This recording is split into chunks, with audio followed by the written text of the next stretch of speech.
Callers were employees at the adjoining restaurant that was nearby. So they heard the shots, they made the call. After making the call, the Bossier City Police Department responded. And did they ever respond? They responded and arrived on scene in exactly 1 minute and 33 seconds.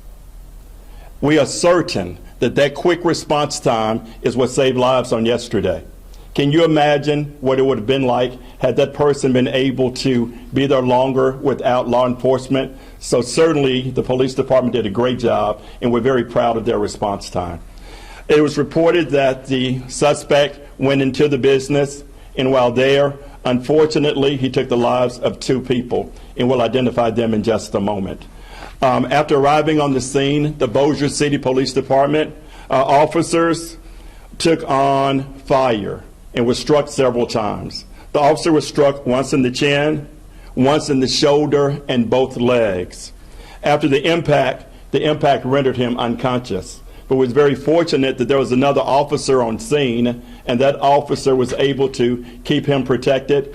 At this point, that officer will be unnamed because of an ongoing investigation, and he is now on paid administrative leave. Now, allow me to show you the officer that was involved, that was injured. We have Officer Kenny Gallion. And you see the information here. He was hired January of 16. He's been with the Bossier City Police Department for 7 years. He's assigned to the patrol division, and he is married with 2 children. So that's the information that we have of him at this time. Okay?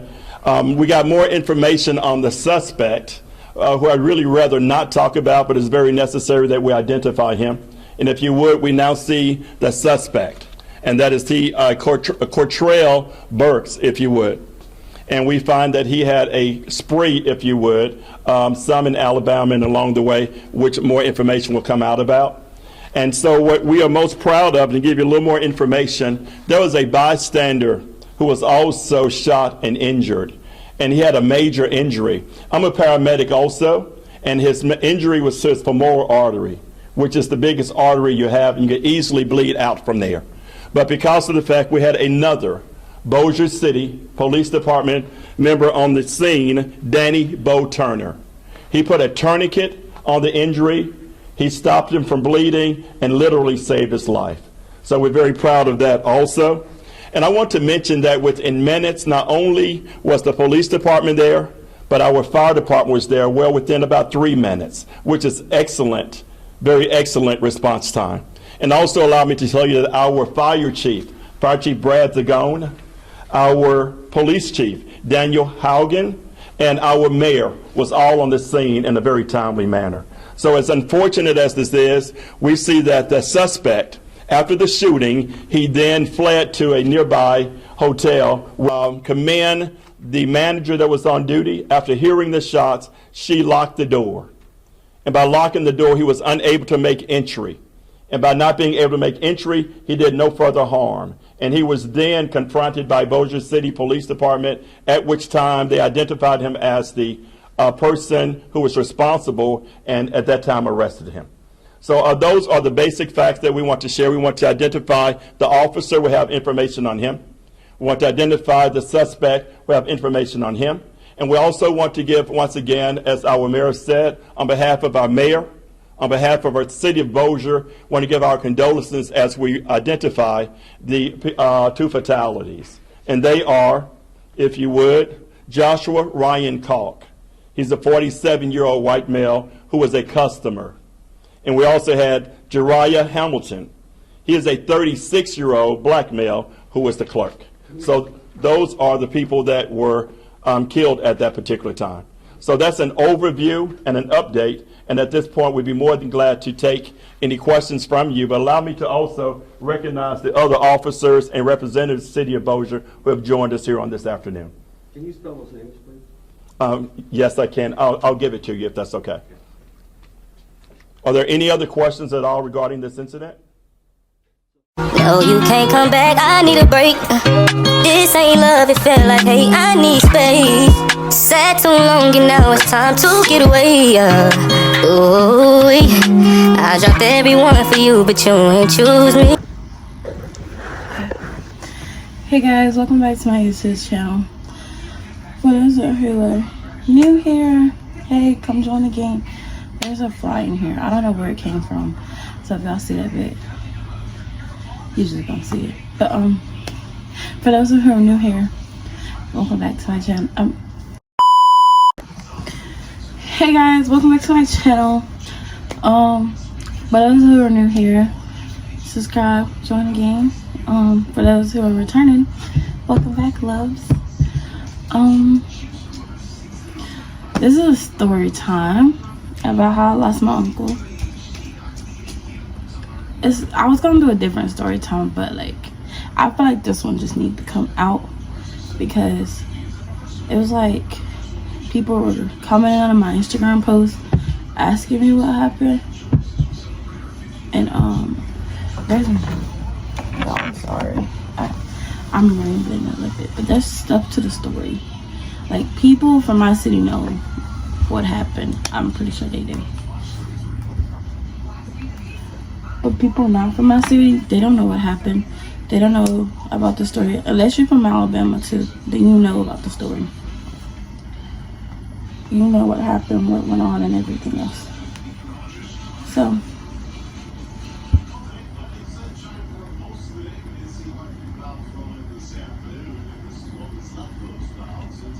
I'm sorry. So, I got my AirPods in so it can help with the audio too, because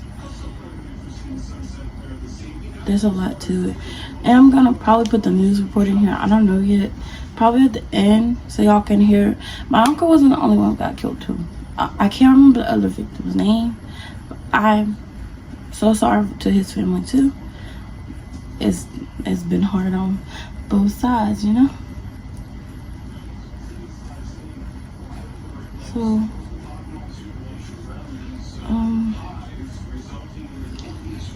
let me just tell y'all a backstory about my uncle. My uncle is a hardworking man. He was nice, caring, kind. Never messed with anyone. Never was in trouble. Nothing. My uncle was. I can't give out a word. There's no words to describe him because he was amazing. Like, he never did anything to anyone. He cared and loved people. He loved other people's kids. He never had a child of his own, but he loved other people's kids. So, y'all, if I start crying, I'm sorry. I kind of been having a hard week lately. It's a lot going on, I guess you can say. I don't know how to start the story off because me thinking it was just a random day, I was gonna have a good day. I had got a job offer at this nursing home, and I was gonna go fill out my paperwork that same day. Everything went down. I remember getting in the car with my cousin, and we were just listening to the radio, and then our phones went off saying a shooting has happened in our city. I'm not gonna say the city because that's kind of, I don't want to give out my info, but like, it happened in my city. I'm just gonna say that. And we were just, me thinking casually, oh, it's by my uncle's job, my uncle's okay. Me not knowing yet that he got the job at the store, because I didn't talk to him that day or like 2 days prior. I didn't talk to him at all. So me thinking, oh, I know he at Wendy's and he's working, or he at home, but me not knowing that would be the last time knowing my uncle was alive and breathing. So I make it on my way to the job to go fill out the paperwork. I get a text from my dad, and he says JJ has been shot. I don't know. To me, it hit home. Cause like, what? JJ's been shot? He's lying. Like, I'm thinking he's lying. And he was like, yeah. And he's on his way up there. To the job. I'm thinking, oh, this happened at Wendy's, not the store. Me not knowing that he was working at the store too. So,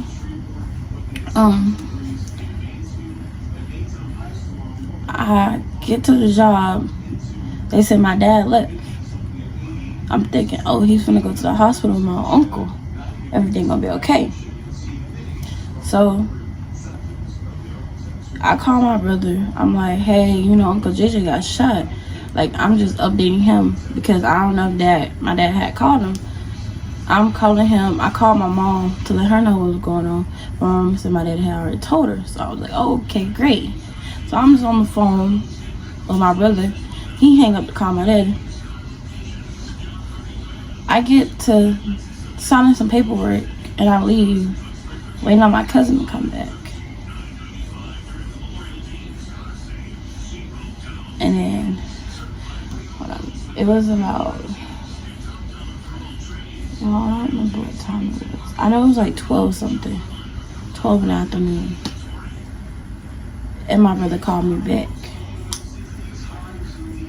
And that's when I got the news. He said, Uncle JJ gone.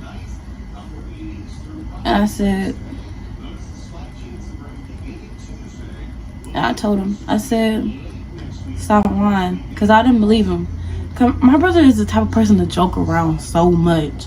Like, he jokes so much that half the time I don't be believing what he be saying. So, like, I'd be like, just like, okay. Like, I didn't take him serious. And he like, I'm not lying. Call dad. And I'm like, so I'm just typing on my phone. I'm hanging up in my brother's face. I'm typing on my phone, calling my mama, calling my dad. And my daddy didn't answer the first 2 times. But when I text him, that's when he answered me. And I asked him. I got the message, actually. And I asked him. I said, is it true? I'm gonna put the message on the screen too. I asked him if it was true. And he told me. And I don't know how to feel right now because hearing it come out my mouth, saying my uncle's gone, it don't feel right. I feel like it's a joke. So I asked him if it was true. And yeah, it was true. So I'm calling my mom, telling her to tell my cousin come get me and stuff. Like, I'm ready to go. Like, I don't want to be up there no more. I'm trying not to cry in front of people. I don't cry in front of people I don't know. Like, I've never done that. But for me to cry in front of someone, you know my heart had to have been broken that bad. My heart was broken. Like, I looked at Uncle JJ like another dad. I look at all my uncles as like another father figure because they watched me grow up, you know? They seen my worst flaws, my good flaws. Like, I even look at my brothers as like a father figure too. Like, not like, you know, as a, how do I put this? Like, I look at them as a protector over me and my other siblings. Like, I got more brothers and sisters, so I look at my brothers as protectors over me and my other sisters. And then I look at my sisters as I'm their protector. If that makes sense. I don't know if it does to you, but it does to me. But I'm not the oldest sister, but I feel like I'm the oldest sister in my eyes. But for them to say that, it broke my heart. I think I made it to my brother's house. Someone had dropped me off at my brother's house. I made it to my brother's house. I was waiting on my cousin to come get me from my brother's house. It took them like 5 minutes. They get to my brother's house.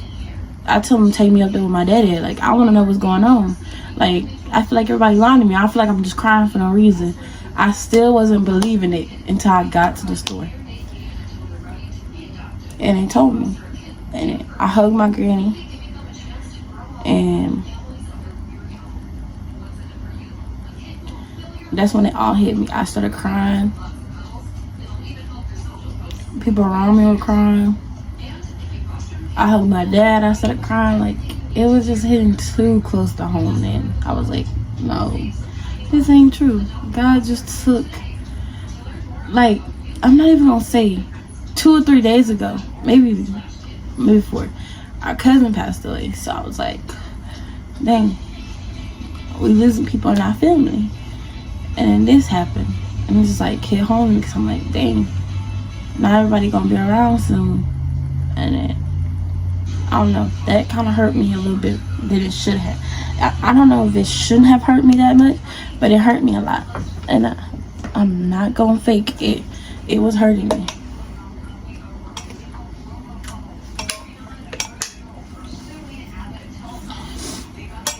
I'm doing so good not crying. I'm not trying to cry in front of y'all. I'm sorry. I will not cry in front of y'all. Not about this situation. I won't. Because, like I said, I don't cry in front of people like that. But for it to hit home for me, it hit home. And then, my mama told me not to tell my little sister. I'm pretty sure she told me. I don't remember. But she said she did, but I don't remember. So when my little sister got out of school, we picked her up from the complex, which is like a little thing for kids to go when they want to hang out with their friends, get snacks and stuff. We picked my little sister up, and I tell her being like me, she don't believe anything people say half the time. We are the exact same person. We don't believe stuff people say. And I told her, and when I say she didn't believe me, it broke my heart even more, because I was like, it's true. It's true. Like, I was in denial for like a good 3-4 days. I was like, he gonna call, he gonna say he okay. And mama kept breaking the news to me every day. No, baby, he gone. No, baby, he gone. But in my eyes, I was like, no, he not. He just on a vacation. He gonna come back. He gonna be like, I'm good, y'all. Like, you know, that didn't affect me. All I know is they said my uncle went out as a hero. I don't know the story behind it, but everybody else do, I think. I don't know the story behind it, but I know if for my uncle got a hero, he had to do something heroic, right? So, and to the other guy's family, I'm so sorry that happened to y'all too. I know it's tough, but we gonna get through it. And it's crazy how it's always black. My camera, oh, it's slanted. My camera has stopped. Y'all don't have insurance because it's hot in here. But my camera has stopped. What I was saying though, it's always black on black crime or shooting or some type of mass crazy stuff. And the fact that this is how you know our system's so messed up.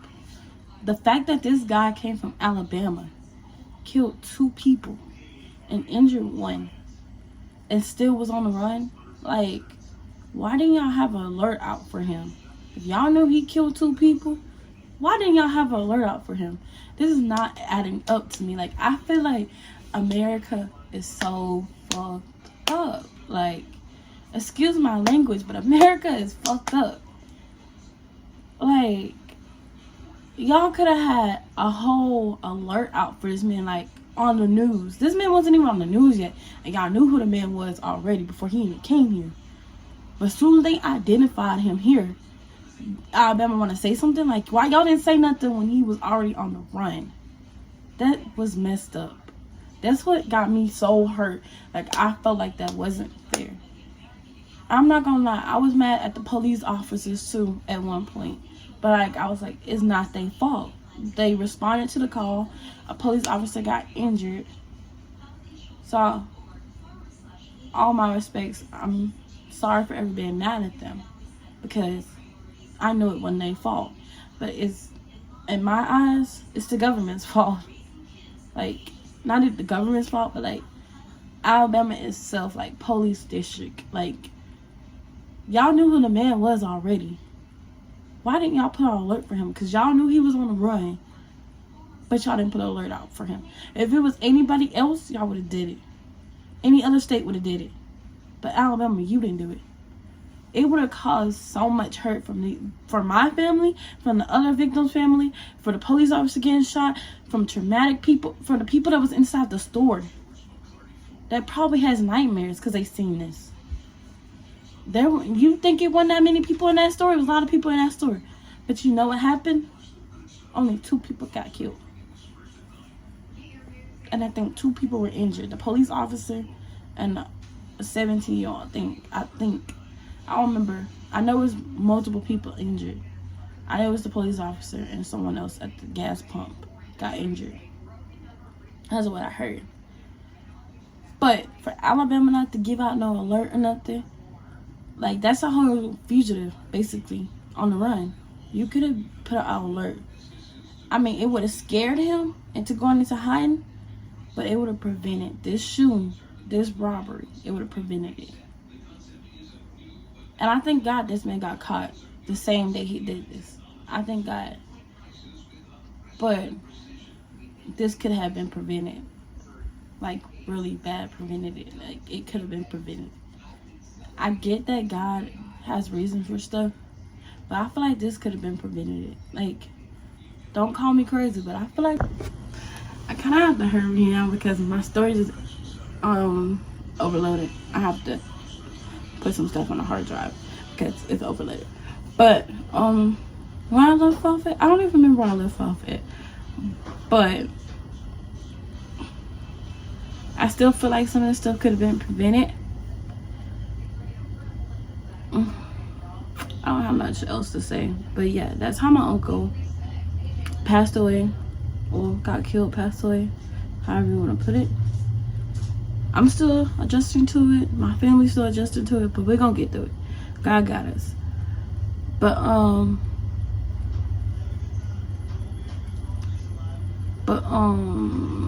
yeah, I'm sorry, I'm sleepy too.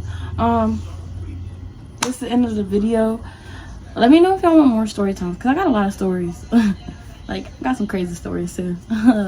Just let me know which one y'all want to hear, because I got a lot of them. But my dog just did something he don't need to be doing. But like, comment, subscribe. You know the gist. And to the people who are new here, hit that subscribe button and that like button.